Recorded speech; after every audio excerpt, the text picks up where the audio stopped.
Bonjour à tous et bienvenue sur la chaîne de Tank Passion pour votre épisode de Comment ça marche. Aujourd'hui, on va parler d'un autre élément du char, le chargement automatique, souvent abrégé CHA en France. Vous remarquerez que son mécanisme est relativement différent sur divers modèles, mais le principe de fonctionnement reste le même partout. Allez, c'est parti, générique.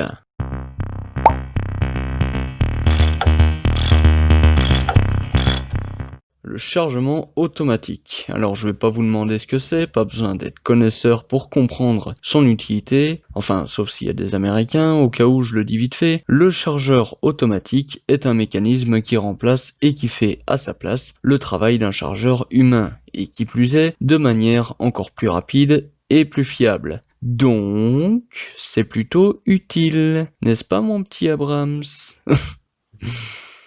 Alors, pour ce qui est des avantages et des désavantages, le chargeur automatique, lui, peut tenir une cadence sans fatiguer. Il épargne une vie dans le cas où le char serait touché ou détruit, mais revers de la médaille, s'il est endommagé, il s'agit d'un système relativement complexe et coûteux qui n'est pas remplacé aussi facilement et rapidement qu'un membre d'équipage. Et puis, si le chargeur automatique est bloqué en plein combat à cause d'un coup au but dans ce dernier, on ne peut pas permuter comme un commandant prendrait la place du chargeur dans le cas où ce serait un chargement manuel par exemple. Donc obligé de se replier, donc théoriquement pas fou. Mais dans la pratique, ça reste différent à voir sur le champ de bataille. Bref, pour ce qui est de son fonctionnement, il varie en fonction des modèles. Prenons par exemple notre célèbre T-72, char russe datant de la guerre froide que tout le monde connaît, ou en tout cas beaucoup de gens. Pourquoi celui-là en particulier? Eh bien parce que c'est le premier à avoir été équipé d'un chargement automatique par le bas. Les munitions sont disposées en arc de cercle sous l'anneau de tourelle, coulissant sur un rail qui les amène jusqu'au chargeur automatique, qui descend saisir la munition pour ensuite la remonter, puis se placer en glissière pour qu'un bras vienne pousser la munition dans le canon. En plus, petite anecdote, il semblerait que ce système ait eu le temps d'arracher quelques bras avant qu'une mise à jour lui apportant une plaque côté tireur soit effectuée, afin d'éviter que la veste du tireur, concentrée sur sa cible, ne se prenne pas dans le chargeur. Je suppose que c'est pour ça qu'on dit que ce système a chargé plus de bras que d'obus.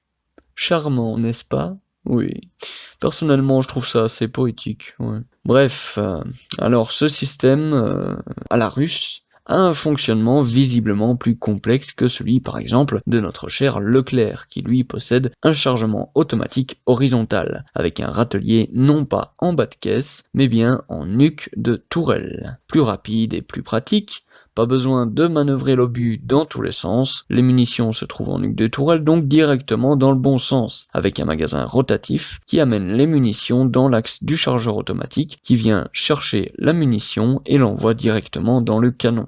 Un gain de temps qui peut s'avérer crucial dans des combats blindés ou asymétriques. Parfois, voire très souvent, chaque seconde compte. Bon, évidemment, il faut aussi prendre en compte la différence d'âge. Ces deux chars n'ont pas loin de 20 ans d'écart. Et dans le domaine de la technologie militaire, il se passe beaucoup de choses sur 20 ans d'écart. Il existe aussi des versions semi-automatiques, un peu plus archaïques, bien évidemment ce sont les premières versions, celles qui ont précédé les chargeurs automatiques, et je peux vous dire que c'était plutôt chiant qu'autre chose. Il n'y avait pas de chargeur, mais le tireur devait initier la manœuvre du chargeur automatique, enfin semi-automatique, en baissant une manette pour activer l'ascenseur à munitions, puis une autre pour la pousser dans le canon. Il devait ensuite verrouiller manuellement la culasse, enfin bref, un truc non seulement chiant, mais en plus un peu inutile et surtout plus embarrassant qu'autre chose. Pire que le chargement manuel du Abrams, donc voilà, hein.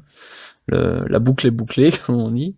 On arrive déjà à la fin de cet épisode. Abonnez-vous si la chaîne vous plaît, posez le petit like si la vidéo vous a plu, écrivez un petit, un moyen ou un gros commentaire pour donner votre avis, et évidemment si vous avez des questions ou des demandes j'y répondrai avec grand plaisir, et aussi si vous voulez me donner un petit coup de pouce, je vous oblige pas hein, mais ça serait trop bien si vous pouviez partager la vidéo, histoire en même temps d'agrandir un peu la communauté. Et justement en parlant d'agrandir la communauté, j'ai été impressionné par le nombre d'abonnements qu'il y a eu ces 28 derniers jours, c'était une déferlante le truc. Vous avez été plus de 96 tankistes à vous abonner à la chaîne. Je vous avoue que j'ai été un peu pris de court, Je m'y attendais clairement pas en fait. Je peux vous dire que quand j'ai vu pas loin de 7000 vues sur la vidéo du char du futur, honnêtement, mon premier réflexe, ça a été de recharger la page.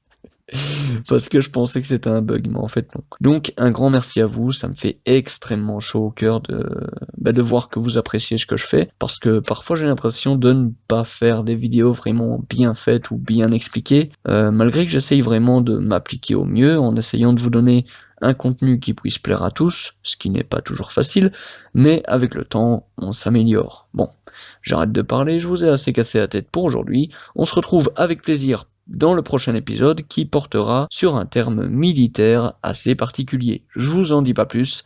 Allez hop, fin de transmission. Salutations les tankistes.